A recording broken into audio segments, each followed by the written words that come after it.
Welcome to Shrewsbury Senior Center News. I'm Matt Labar, and I'm joined today by Sharon Yeager, who's the Executive Director of the Shrewsbury Council on Aging. Thank you for joining us today. Thanks for having me, Matt.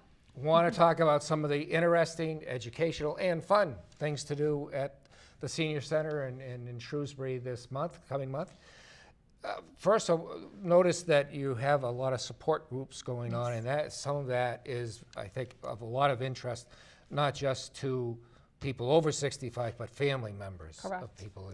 Can you tell us a little bit more about that? Sure, and unfortunately one of the things that comes with the territory of getting older, but basically anybody in just part of life is loss, unfortunately. And one of the things that we've have started at the Senior Center is a grief and loss support group.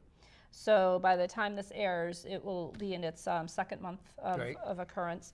And I mean, most people think of grief and loss as, oh, somebody died. And certainly that is a tremendous source of grief and loss, but there can be grief and loss with loss of health.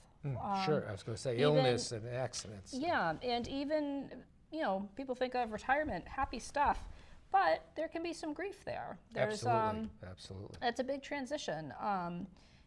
Easing into retirement, and it's not uncommon to feel some grief, perhaps loss of some friends that you used to see every day for work, and even the loss of health when there can be a chronic illness that's been diagnosed either for yourself or a loved one. There's grief that comes with that. That's natural, and even something like losing a pet. Pets are part of our family members, sure and people feel silly going to a support group because they've lost a pet, but they're feeling that it's grief. a family member. It's a family member. So this new support group covers all of that. It's not surviving spouse support group. It's a grief and loss support group to deal with those feelings of grief and loss and how to put it to positive use and grow from it and thrive. Sure. It's interesting you mentioned retirement, because that's something that is, as I've reached 65 now, and I know that clinically speaking, that is a major cause of death, particularly among men. Yes. Because all of a sudden you lose your whole purpose for being, and you do lose your friends who you went to work with every day, and you do lose those connections. And it's being focused on redeveloping those kinds of connections, and that's part of what I'm sure that they go into. So that to get involved or to attend any of those programs, they would just call the Senior Center. Anybody interested? Yep. So they would call the Senior Center first. There is a pre-screening component just to make sure. Obviously, we don't want anyone joining the group that is really clinically depressed and needs more help than what we can provide at the Senior Center. Just to make sure it'd be a good fit and that it's an appropriate referral, and then take it from there. Great. So far it's off to a great start, and the people seem to feel that it's really helping them, which is what we're there for. Great. And then there's a memory cafe as well that you've begun and you're running. Can you tell me just a little bit more about that? Well, there's something in the works. The library had gotten a grant from their CW Mars program, their statewide, I think it might even be a nationwide, they'd have to tell you more about that. A third of the memory cafes in the state happen at libraries, because libraries are just a really great neutral place in the community. And then another third happen at senior centers, and then another third happen in different locations, churches or places of worship or just places in the community. So the library has been running a memory cafe going on 2 years now. And we're talking about possibly starting an additional one at the senior center that would meet on the same day that the folks meet at the library, but meet on the opposite week. So the statewide goal is to hopefully offer memory cafes to all care partners locally every day of the week. So Monday through Friday, you could go to different memory cafes nearby and be able to have that support and activity for your loved one with dementia or Alzheimer's disease. So we do have in the August issue, we do have a blurb about that, seeing if there's interest in both volunteering at it and assisting with some of the activities that would need to help, as well as seeing what interest there would be in offsetting what's happening at the library. So that's exciting. There's a big need there, again, for the care partners as well as for the folks that are living with dementia. Absolutely, absolutely. So the key is to contact the Senior Center for Yes. information about either of those things. And then I also see that you're involved with two perhaps lighter Yes. programs as well. The Spirit of Shrewsbury, which is coming up, and the Yes. Senior Center is involved with that. And then you have a prom. Yes, this is going to be the first time that we're offering this. This has happened to a lot of other senior centers. They've done something called the Senior Prom, and it's great for folks who maybe have a mother of the groom dress that they haven't dug out of their closet for a while, or maybe they have a vintage prom dress that still fits. So it's just a fun time to dress up and come and dance, and don't have to have a date. You just come solo and just have fun. It's something we've been talking about for quite a few years. The Shrewsbury Parade Committee is actually putting it on and paying for it. And it's in September, correct? Yep, but we're hoping, again, to start drumming up interest now, and we will be offering food, and again, food, music, dancing. What else could you ask for? No, that sounds So- great. and other things that you're involved with the parade and the Spirit of Shrewsbury. And the tribute tea, that's a big thing that we do after the parade. We'll have, that Saturday, we'll have the Vision and Hearing Mobile from the Lions Club at the Senior Center to do free screenings. So all of that will be coming out in the Spirit of Shrewsbury program booklet that'll be coming out. Okay. And it's in your newsletter, which, Yes, yep, we've got a few is really- highlights there. And one other kind of fun thing we wanted to talk about is your movie of the month. Yes, that's just kind of like a best kept secret. It's usually a nice icebreaker activity. A lot of times you talk about recent retirement and things like that. A lot of times people say, oh, I don't know if I just want to go up to the Senior Center and just jump right into exercising or playing cards or a different game. I don't know. I don't really know anybody up there. So our movies are a very low-key, once-a-month activity. You can just come, check it out, hang out and talk with people after the movie if you'd like to, or not. Just come in and go out, and certainly is cheaper than going to the movies. If the movie's not your cup of tea, you can just leave. No harm, no foul. We do closed caption our movies, so if someone's hard of hearing, they can just follow along. Which again is a lot easier than trying sometimes in the big movie theaters. Sure, it's hard absolutely. to catch what's being said. So we try to rotate, comedies with dramas. Everything's PG-13. We've done polls for folks that come to the movies. Nobody wants anything rated R. Nobody wants anything violent or too depressing. So it's just a fun time. And great. August is a great month. Get out of the heat, come in and enjoy the air conditioning, and again, free refreshments, and just enjoy yourself. So it's great. It is, I think for most people, it's a little bit more difficult. I'm not particularly shy, so it's a little easier for people like me sometimes to walk in someplace and just start introducing yourself. Used to doing that. Anyway, but for a lot of people, that is a very difficult obstacle to getting involved. And so the two things that we can say is get involved, go to a movie of the month, Yeah. and pick up the newsletter. Or go online. I tend to be a pick up the newspaper sort of guy, but go online and learn about what's going on and get involved. You have all sorts of volunteer opportunities as well, and lots of ways for people to just jump in. One other thing that I wanted to mention is if anybody is involved with any holiday celebrations, whether it's Halloween or Christmas or Hanukkah, anything that's coming up in the fall, to contact us here at Shrewsbury Media Connection. Contact me, and I'll ask, we'll get my email on screen so that people can contact me, because we'd like to cover that and promote those events a little early. And that would be, again, there are lots of things going on that are fun throughout the area, and why not tell people about it so they can go and enjoy. Thank you very much Thank for you, joining me Thanks for having today. me. And thank you for watching this, and we're going to have a great little show from the Gypsy dancers coming up next. They're fun.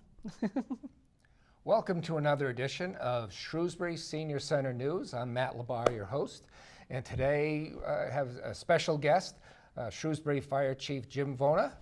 Welcome. How you doing, Matt? Terrific, terrific.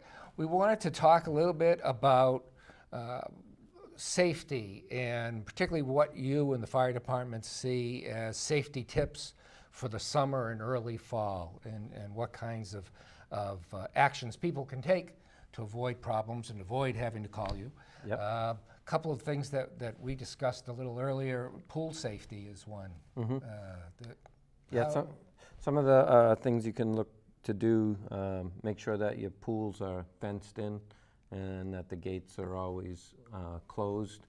They also like you to keep things away from the fence so that kids can't climb up and then get over because they're curious and they're always interested in getting to the pool. Always make sure, when you're in the pool area that, it's attended by an adult with the small kids. And they're finding that, in this day and age of Facebook and Kindles and everything like that, that people become distracted. They're focused on their electronic devices, and you've got kids in the pool, and you don't realize it only takes a minute or two for a kid to go underwater. And with small kids, it's almost immediate that once they go underwater that they can lose consciousness once they take that first I've seen some mouthful of terrible breath. stories about people who, just that kind of thing has happened. They get distracted just for a couple of minutes. That's all it takes. And there's been some drownings. Yeah, that's a... And the other thing with drowning too is, you see on TV and everything, people drowning, they're yelling, help, help, help, but they find when kids drowned and stuff, even adults, their mouths are underwater. So there's no yelling, there's no waving, they're just struggling below the surface most times. So usually you just maybe see the top of their head or a tiny splash or something like that. It's a lot more subdued event than you would think. And the same rules kind of would hold true for if you go to a beach. I mean, Shrewsbury's got Lake Quinsigamond beaches, and same kind of rules. It's adults paying attention. How about life jackets and that kind of thing? Yeah, for kids, water wings, life jackets, definitely. I know out on the lake, if you're on a boat, you're required to have a life jacket for every person. And you'll see either the Worcester or Shrewsbury police or the environmental police every once in a while either towing a boat back or sending a boat back because they do check to make sure you have your life jackets. And if you don't have them, you're not allowed to go out on the water. But some people, either they don't know or they don't understand. And if your children, particularly if they don't know how to swim, got to wear them. That's right. Put them on. That's right. Got to put them on. One of the other big issues that we discussed beforehand, before going on air, was grills. Yep. And people where they put their grills, where they use their grills. Yep. Is that a big problem? Well, we see it sometimes. Every year we have a certain amount of grill fires. It's good to check all the connections, the rubber hoses. If you have an older grill, sometimes the rubber dries out and cracks, or fittings get moved around and loosened and you have leaks. So if you notice a smell, I always make sure that I turn the tank off when I'm done using it. Sure. A lot of people, they just shut off the gas, and sometimes they don't shut it off completely. Now you have a propane leak. Sure. And propane's a lot more dangerous than natural gas because natural gas dissipates, floats up into the air. Propane is actually a little heavier than air, so it lingers low to the ground and finds low spots. And if you have an ignition source, a cigarette, electronic devices, and propane, you could have an ignition from it. So you can always check your hoses and stuff, just a little soapy water, spray it on there, and if you see any bubbles coming on, that would tell you it's time to replace the hose. I think that's good advice because I don't know a lot of people who do that regularly. I'm a charcoal grill type of guy. But I worry about propane. People tend to just assume that it's all going to be fine and they don't check it often And enough. beyond the gas, just a lot of folks, they don't clean the grill regularly, and then the grease from beef and chicken drips on, and they don't empty the drip pan, and the drip pan is what actually catches on fire a lot of the time. Oh, interesting. So all simple things, but all things. Then you that have a tend to- big flame next to a propane tank, so it's not a good combination. Not a good thing. Not a good thing. Great. And then next thing you know, it's going back to school. Yeah. And how does that affect the fire department? Well, traffic, of course, it means, buses. We see it all the time. People don't understand when that stop sign is out on the side of the bus. I see cars driving through it all the time. We have a bus stop right near my house, and I hear the bus driver beeping the horn all the time, and it's from people just going right through the stop sign on the bus. So. People aren't aware or Right. don't care. One of the two. And then you have kids crossing the streets all the time too. So. Well, great. I appreciate your coming in. Again, all simple kinds of things to remember, but tend to get lost in as busy a world as we have. Thank you very much. We're going to have you back in the fall and talk about some other types of things. Thank you. Welcome back. I'm here with Gypsy Phillips and the Silver Moon Gypsies. Welcome to the show. Great entertainers, active all over central Massachusetts. And Gypsy, would you tell us a little bit about what got you started? Why do you all do this? And we all do it for our exercise and to keep healthy and to keep active. well, and it seems to be working. You appear at a lot of senior centers and other venues like that in the area? Senior living homes, assisted living, senior centers, fairs, things that are going on. Oh, great, great. And my grandmother told me never to do this, but I'm going to ask everybody to introduce yourselves. And I've been told that it's okay to ask you what your age is, as well as where you're from. Well, I'm from Northborough, and I will be 80 in October. And your name and... Well, we're not going to go up the line in ages. No, you don't you just save go the ahead. best to last. you want No, me next? go right Oh, ahead. all right. Well, I am the oldest of the group, and I happen to be 85, although I can't believe it. I look in the mirror and I say, that's not me, that's my mother. But anyway, fortunately, when I was 75 and Gypsies 10 years ago, and Gypsies started teaching at the Shrewsbury Senior Center, someone else signed me up.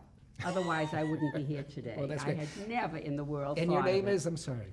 But I'm having a great time, and I am enjoying it, and I hope we're bringing enjoyment to others as we go around entertaining. Sure. My name is Elaine Savoy. I'm from Millbury, and I've been dancing with these lovely ladies for about 10 years now. Oh, great. Hi, my name is Anna Connors, and I'm 64, and I'm from Shrewsbury. And I'm Alida Krumen, and I'm 80, and I'm from Southborough. Great, great. Well, welcome. I think the one thing I didn't tell was my name I figured you were hiding out. and where I'm from. That's I get also so true. carried away. My name is Norma Gimataro, but when I dance, I'm not Norma. I'm, what am I? Jasmine. Okay. Because who ever heard of a belly dancer by the name of Norma? Well, there you And I'm proud to say I'm from Shrewsbury. Great, great. Well, thank you all for coming. More than anything else, I want to see you dance again. And I've seen you at the Senior Center. I want to see you dance. So I'm going to get out of the way, And you could take that. and I'll take Thank you, that. Mike. And Thank you.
Hello, we are Elsier's Acre Goat Milk Soap. We're based in Princeton, Massachusetts.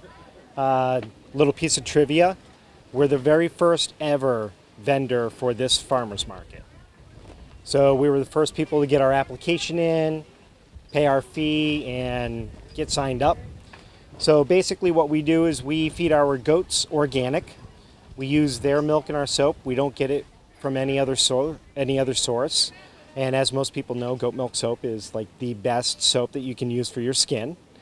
We have about 70 different recipes.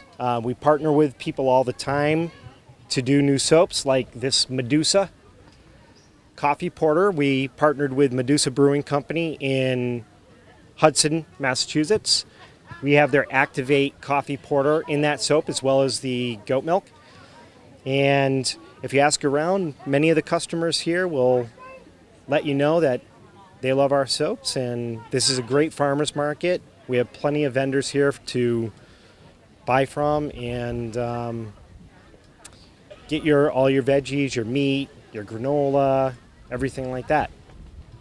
Hi, this is Sean Jacobs. I'm from Lunenburg, Mass, and I am Jacobs All Season Flowers. The flowers you see here are for sale, bouquets, arrangements, and often single stems. Come on over and buy some flowers. I'm Brendan Welsh from Lilac Hedge Farms. I'm a farmer that comes to farmers markets to sell all sorts of grass-fed beef and other varieties of food. We go to different locations around the Worcester area and the Boston area. Come visit our farm in Holden, Mass. See all our animals and our camel. His name's Joshua.